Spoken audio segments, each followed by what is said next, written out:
But we'd like to now invite Sri Sarvdaman Patel, who runs an organic farm called the Baikaka Farm, and every visit that we make to this place leaves us inspired and connected with the processes and nature, and it's always been a pleasure to interact with Sarvdaman ji. So Sarvdaman ji, we would like to talk about a bit of your experiences as the farmer as an experimenter and the kinds of innovations that are necessary in agroecology. Over to you, sir.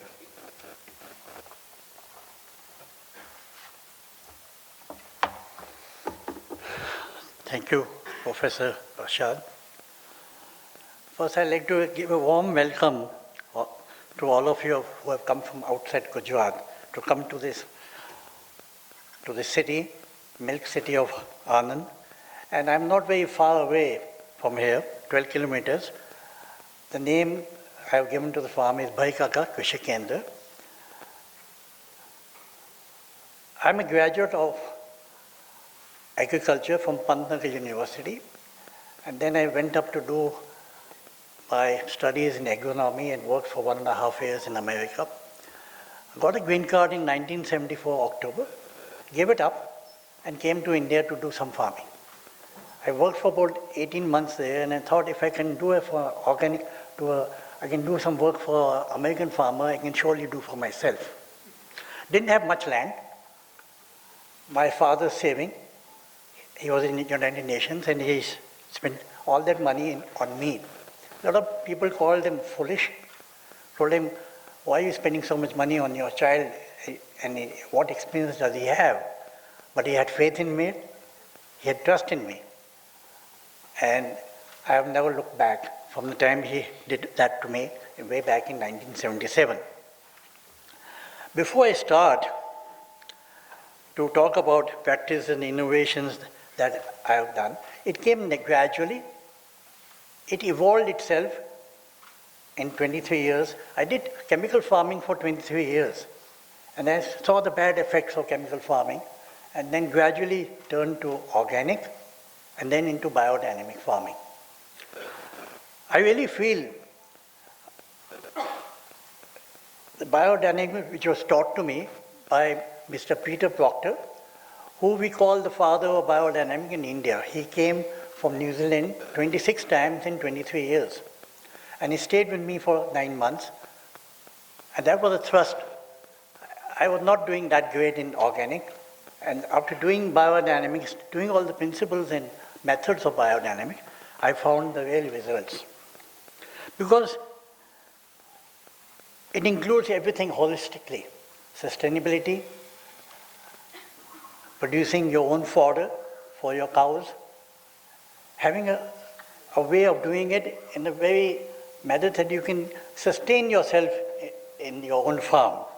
So what I'll touch today, is very, for me to speak here, I'll become a little uncomfortable. If you're in my field, I'm the boss there, and I can speak for a couple of hours. But anyway, I'll do my best here. So I think soil and soil fertility is a prime thing to really get into the agroecology we are talking about. Crop management, biodynamic agriculture and biodiversity, water conservation and rain harvesting, biological nitrogen fixation by putting legumes, natural regulations of pests, most importantly, using only biological controls to control pest. Carbon sequential, irrigation practices using drip irrigation to save water, weed control. That's one of the major expense for organic farmer and biodynamic farmer. And whereas the chemical people can use weedicide very easily, we have to struggle to do it manually or in different methods. Composting, green manuring, cover crops, companion cropping, all are very important. Hedge, border trees, and windbreakers in the field. Birds, wild animals, farm workers looking at their wages and the medical issues that they have and how to support them. Local marketing of our vegetables, our milk product and other produces. I really believe in that. I really don't want to export anything from my farm, that 40 acres. My farm is not 40 acres. I have 35 different crops growing in my farm. And literally 1 acre of one crop is the maximum I have. So I call myself a marginal farmer. I'm not, because I only grow one crop in 1 acre or half an acre. And that has really helped me to improve the agroecology of the farm. Then local marketing I talked about. So I'd like to mention, I'll start with soil fertility. Like I said, it's the first step, I feel, to improve the soil fertility. So that includes that we carry on composting. I did have 90 animals, today I have only 15. I'm trying to back off now. At the age of 75, I feel my time is kind of not very far off to back off. I have a son who is a doctor, he doesn't want to come back, and 40 acres have to be managed somehow. I was reading South Korea, I had gone, the average age of a farmer was 68 years old. Average age in UK is 63.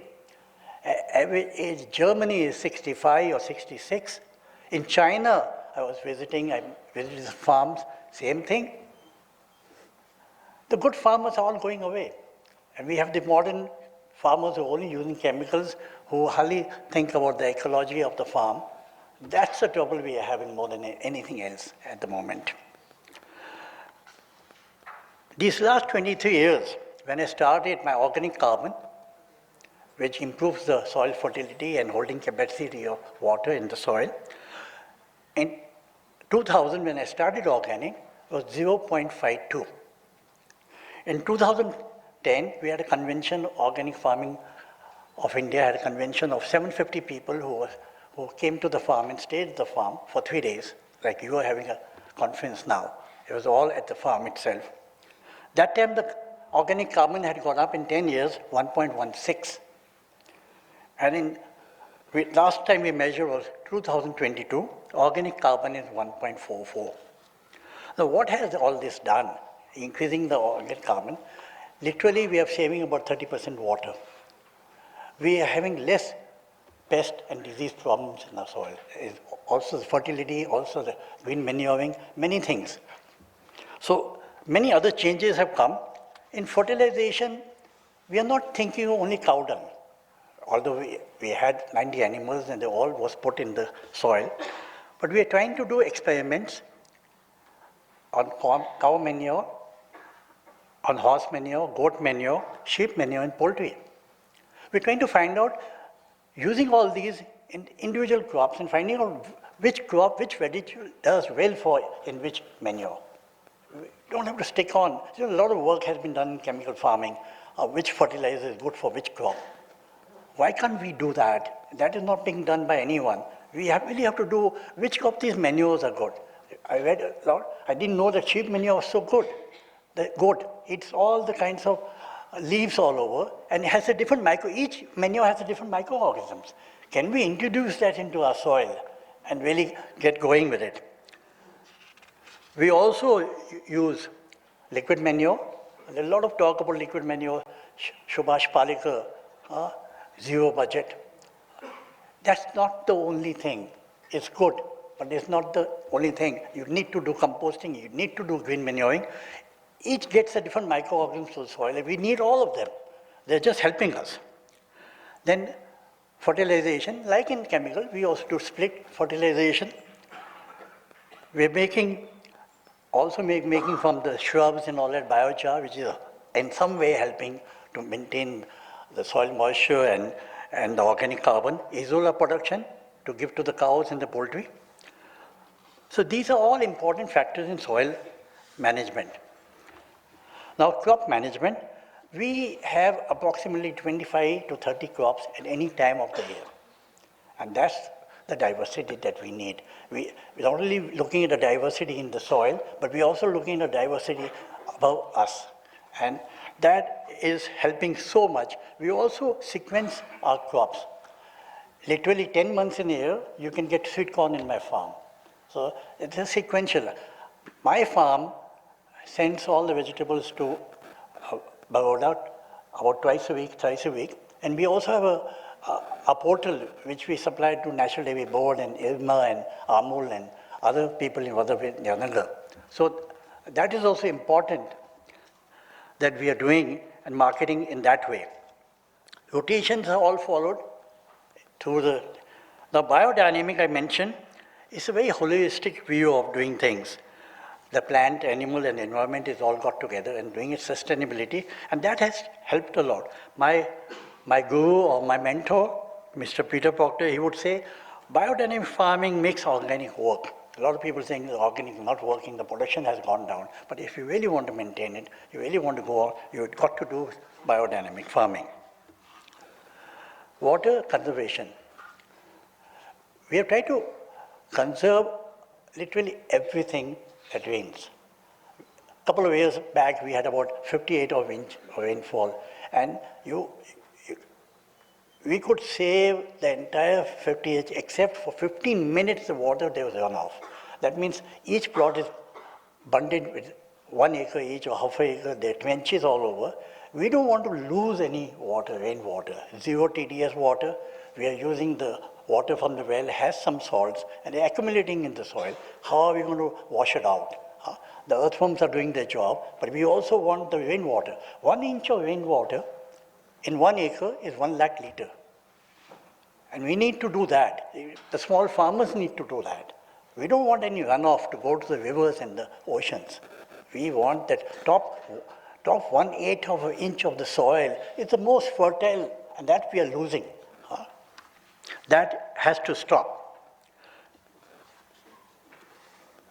All legumes that we plant, we are seeing that we mix a rhizobium culture to get the maximum nitrogen fixation and more nitrogen.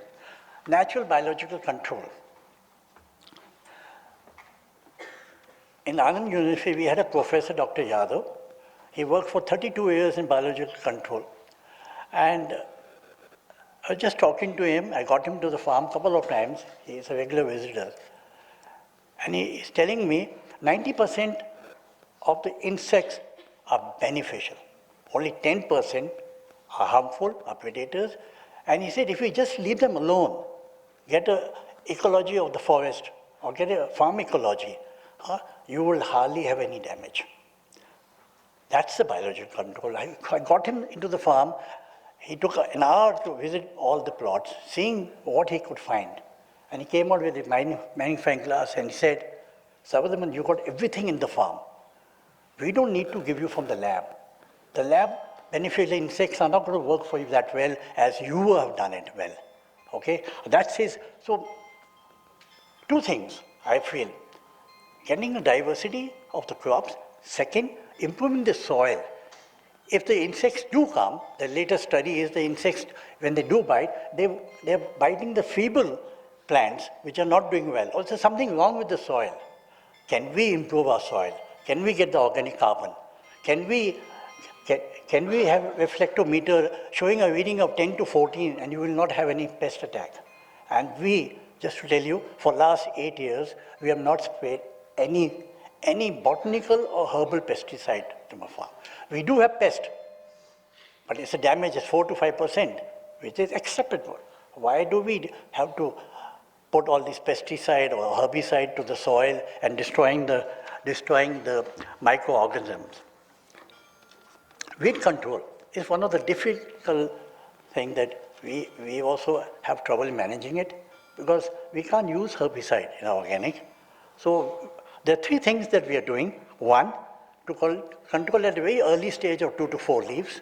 Second, turning the farmyard manure or the compost 2-3 times before it goes out of the field. Also adding neem cake or bone meal, which heats up the compost and kills the wheat seed which have been remaining there. Third, applying compost. If we are doing grain, we apply the compost before we before we put the seeds of green manure into the crop. So they also germinate the seeds of weeds and also the green manure crops, and they plow everything inside. Cover crops and companion crops, we do it all the time, every time.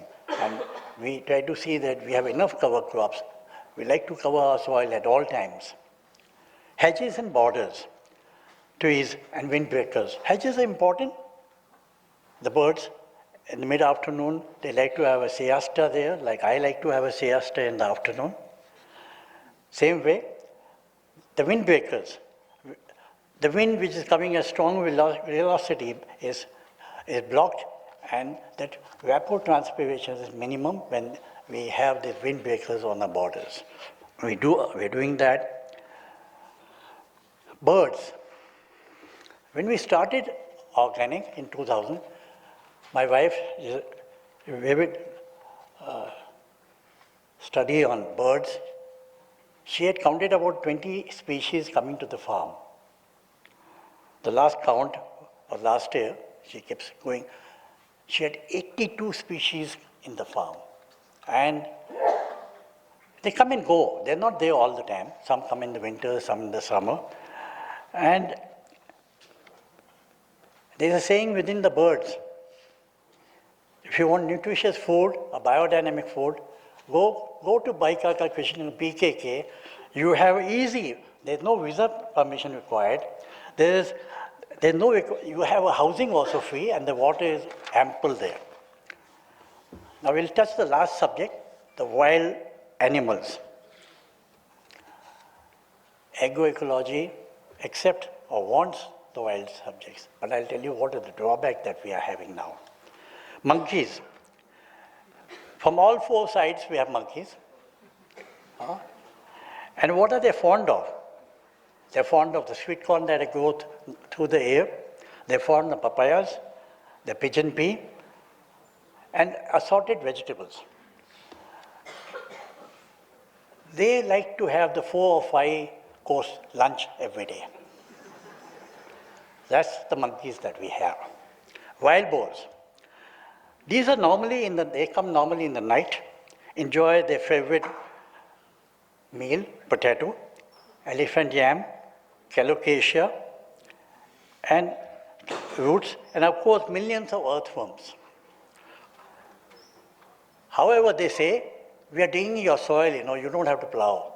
But they don't believe in minimum tillage, which I believe. Parrots. They come from a small township, Vallavidhyanagar, not very far from here, where the Sarvdaman Patel University is located. They take a direct flight, which is 7 kilometers, to my farm. If you come on the road, it's 12 kilometers. They like, again, sweet potatoes, pigeon peas, the heads of wheat. This town, Vallavidhyanagar, was set up by my grandfather. In 1946, he did all that. And I'm sure he didn't visualize these parrots will harm his grandson to grow good vegetable crops. Then we have the peacocks. If you come, you see peacocks, you'll be, oh, how nice. It's not really nice for us. They nibble on my alfalfa, which is 24% protein, meant for the cows only, but they like to have it. And when they nibble, when they're just growing, it's a loss of the crop. So I have to really be careful about that. And of course, the mangoes. Recently, I got some 100 chicks from the Pant University, 1 day old. I kept them. I saw that everything was tight and good. They dug a hole, went in, ate all 100. In 1 day, 1 day old, they ate it in 1 day. They didn't want to waste time.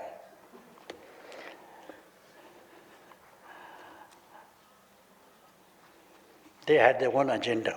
And then finally, I would like to say the bulubul, the nilgai. They come again in the night mostly. They relish the green manure crop, sunham, oats, and of course the guava. They love that also. They can jump a fence of 6 feet. My fence is 5.5 feet, and without even touching the fence. I'm wondering whether they're practicing for the Olympic Games or something, you know.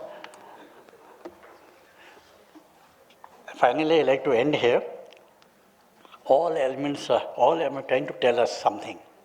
They're telling us, you are encroaching onto our land. We are not coming there. You came in, okay? So I'm in a dilemma now, and I will ask this nice public here, who has come from all over India, tell me whether I should continue with this agroecological systems and innovations that I'm doing, or go to a monoculture or tobacco crop, which is more common in our district here.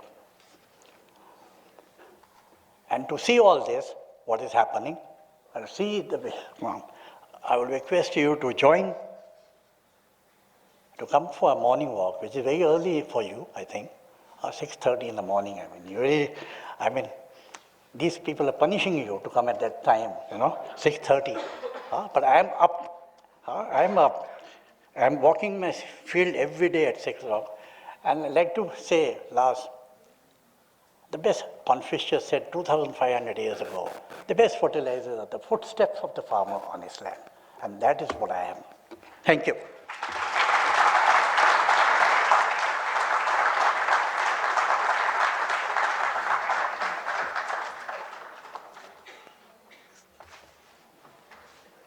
Thank you so much, sir. We're just reliving our times visiting your farm, and a warm invitation from your side to visit and see what all that you spoke of and the kinds of innovations and experimentation that's gone behind.